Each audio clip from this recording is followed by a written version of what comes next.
अच्छा, इधर उत्तर पश्चिम दिल्ली से उदित राज को गठबंधन की तरफ से उतारा गया है, तो वो कह रहे हैं कि देश को कुचलने का काम किया है भाजपा ने। और कुचलने में और कसर ही क्या छोड़ दिया है। और एक बार बताऊं, ये जो 400 का जो नारा जो दे रहे हैं, अगर इनकी 400 पार हो गई ना तो आपके हाथ में ये माइक नहीं दिखेगा, ये भी बात बता रहा हूँ।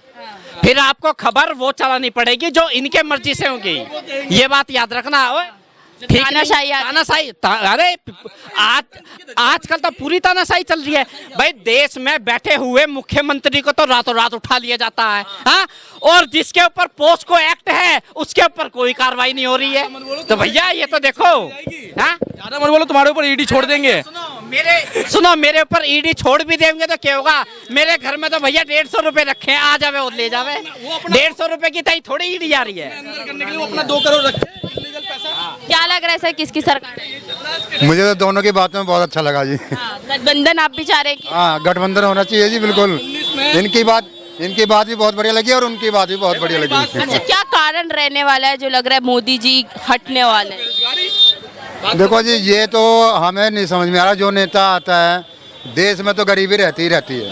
अच्छा, कोई भी नेता है। इस बार बेड़ा गर्क हो गया। मोदी जी जब आए थे तो उन्होंने वादा किया था कि गरीबी हटाएंगे, बहुत हुई महंगाई की मार, तो लग रहा है काम किया। गरीबों को हटा दिया। क्या लग रहा है आपको, हटाया गरीबी? मैं इनकी बात से सहमत हूँ, गरीबों के लिए कुछ नहीं होता। गरीबों के लिए कुछ नहीं है। अच्छा, मोदी जी अपने आप को गरीबों के मसीहा बताते हैं, लग रहा है गरीबों के लिए काम। नहीं, देश तो सही चला रहे हैं लेकिन गरीबों के लिए कुछ भी नहीं हो रहा। देश मजबूत हो रहा है। देखो, देश तो मजबूत हो रहा है, ये तो बात पक्की है। ये तो बात तरीके से लग रहा है मजबूत। जो बाहर जाते हैं, बाहर से जो हम देखो, हर देश में लड़ाइयाँ शुरू हो गई है। हमारे देश में बहुत अच्छा चल रहा है, नहीं तो किसी भी देश में जाके देखो, सब जगह लड़ाइयाँ हैं। हमारे देश में है। इसमें 2019 के इलेक्शन में ओवर कॉन्फिडेंस इतने ज्यादा है सर, इस बार किसकी सरकार? मोदी जी जा रहे हैं, गुड बाय, टाटा।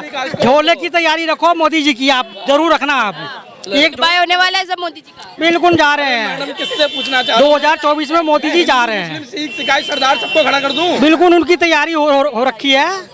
4 जून आई और मोदी सरकार गई, भाजपा सरकार। बम गिरेगा, बम। जनता के मन से उतर गए क्या? बिल्कुल उतर चुके हैं। बिल्कुल गरीबी दूर नहीं कर पाए हैं। गरीब को और गरीब बना दिया इन्होंने। एक ही वजह होगी, बेईमानी। तो मेन परेशानी क्या रही है मोदी? परेशानी यही रही है, काम धंधे नहीं दे पाए हैं, नौकरी चाकरी नहीं दे पाए हैं। गरीब मतलब परेशान है, बेरोजगारी बहुत ज्यादा है। मेन मुद्दा यही है बस। 2 करोड़ रोजगार का वादा किए थे मोदी जी जब आए थे, तो क्या लगता है कितना पूरा कर पाए हैं? कुछ भी नहीं दिया, झुंझुना दे दिए जनता को। 10 सालों में कुछ भी नहीं दिए वो, कुछ भी नहीं। बस हिंदू मुस्लिम उसी पे चलाते रहे वो। हाँ, उसी पे बैठे रहे वो। बस धर्म की राजनीति। बस 10 साल यही किए हैं वो।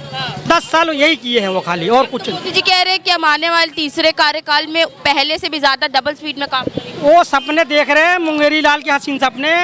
वो जिस शेर पे बैठ के वो चल रहे हैं ना, वही शेर उनको डुबोएगा वो। हाँ, वही शेर लेके उनको डुबो देगा। डूबने वाले बिल्कुल तैयारी हो रखी है। स्टूडेंट तभी पास होगा बेईमानी से, जब इसको चीटिंग करने मिलेगा पेपर में, वरना ये पास नहीं हो पाएगा। ये स्टूडेंट चीटिंग से पास होगा, वरना पास नहीं हो पाएगा। अगर इसके पास पेपर लीक हो गए तो ये पास है, वरना फेल है। 2019 में मोदी जी इतना ज्यादा ऐड करते हुए दिखे थे, रैलियां करते हुए दिखे थे। 2019 में कॉन्फिडेंस था, जो कॉन्फिडेंस था, और जीती भी थी, बहुमत से जीती थी। कांग्रेस की सीटों का नाच कर दिया था। लेकिन आज देखो, अगर मोदी जी ने एक दिन भी भाई साहब बैठे हो, एक दिन में 4 रैलियां कर रहे हैं, उन्हें खुद पता है कि इस बार हवा टाइट है, तो रैलियां करते जाओ बेटा। ये कर ले भाई, रैली कर ले, चाहे जो मर्जी कर ले। जनता का दिमाग फिर चुका है, जनता हो गई है पागल। तुमने कर दिया पागल। भूखे पर सोने वाला जो है ना गरीब जनता, वो पागल हो चुकी है।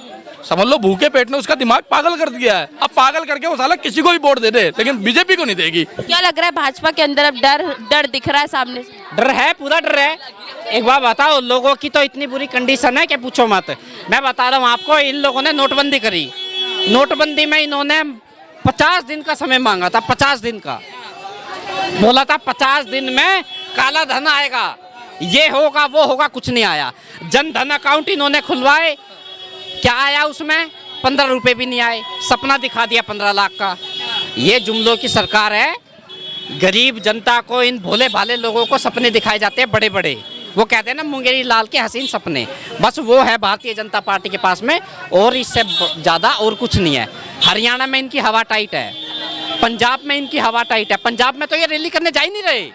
कौन जा रहा? कोई जा रहा पंजाब में?